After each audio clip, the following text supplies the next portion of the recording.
Assalamualaikum warahmatullahi wabarakatuh. Masih melanjutkan materi tentang masuknya agama Hindu-Buddha ke Indonesia.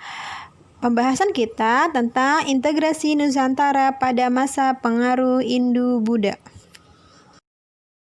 Integrasi tersendiri mengandung pengertian penyatuan unsur-unsur yang berbeda menjadi satu kebulatan atau keterpaduan yang utuh. Nusantara merupakan istilah yang dipakai untuk menggambarkan wilayah kepulauan yang membentang dari Sumatera hingga Papua. Istilah Nusantara juga berarti wilayah Indonesia sebagai satu kesatuan. Dengan demikian, dapat dikatakan bahwa proses integrasi Nusantara adalah proses penyatuan ras, suku, bangsa, atau masyarakat yang menempati ribuan pulau besar dan kecil di Nusantara menjadi keterpaduan yang utuh.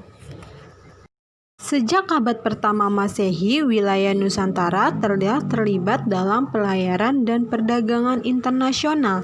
Hal ini disebabkan wilayah Nusantara terletak di jalur pelayaran dan perdagangan internasional antara Cina dan India yang melintasi Selat Malaka.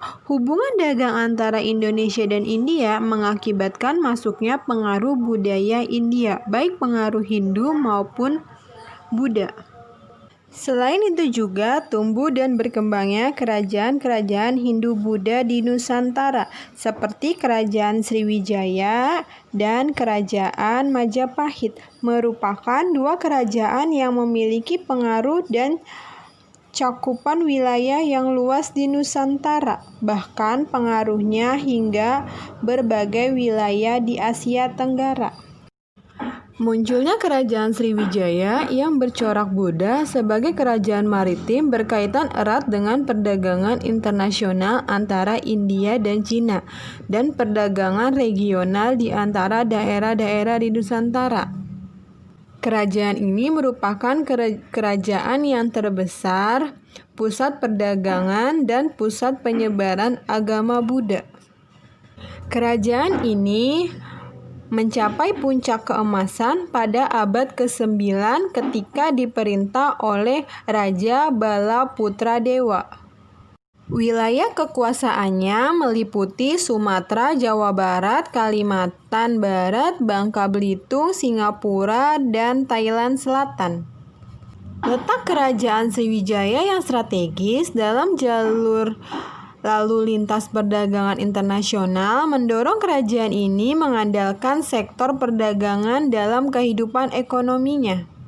Dalam melakukan transaksi perdagangan di wilayah-wilayah kekuasaan Sriwijaya, para pedagang menggunakan bahasa Melayu, yaitu sebagai bahasa penghubung di Kepulauan Nusantara sejak berabad-abad yang lalu. Penggunaan bahasa Melayu kemudian semakin luas serta menyebar ke berbagai pelosok Nusantara pada zaman kerajaan-kerajaan Hindu-Buddha. Perjuangan mempersatukan Nusantara pada masa Kerajaan Singosari. Kertanegara adalah Raja Singosari yang mencetuskan ide untuk mempersatukan Nusantara sebagai satu kesatuan geopolitik. Dengan konsep yang diperkenalkan disebut Candrakawala Mandala Dwipantara. Sehubungan dengan gagasan persatuan Nusantara, Kertanegara melaksanakan kebijakan-kebijakan politik antara lain sebagai berikut. Pertama, melaksanakan ekspedisi Pamalaya untuk menjalin hubungan diplomatik dengan Kerajaan Melayu dan untuk menghadang kedatangan tentara Tarta dari Tiongkok. Yang kedua, menggalang persaudaraan dengan Kerajaan Campa dengan cara melakukan pernikahan politik. Yang ketiga, menguasai Bali, Jawa Barat, serta Pahang dan Tanjung Pura.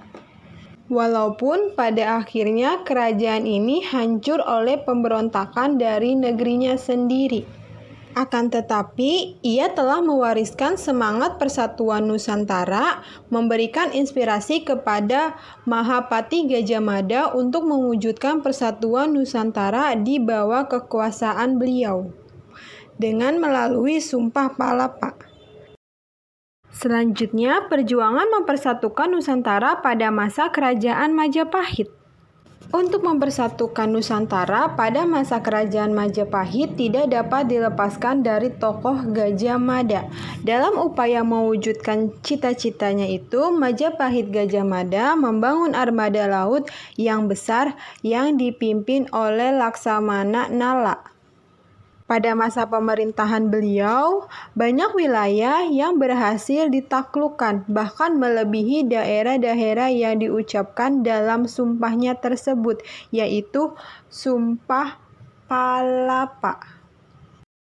Dengan keberhasilan ini, maka wilayah Nusantara berhasil dipersatukan secara politik di bawah Kerajaan Majapahit. Dengan demikian, maka peperangan antara kerajaan-kerajaan di Nusantara dapat dihindari di bawah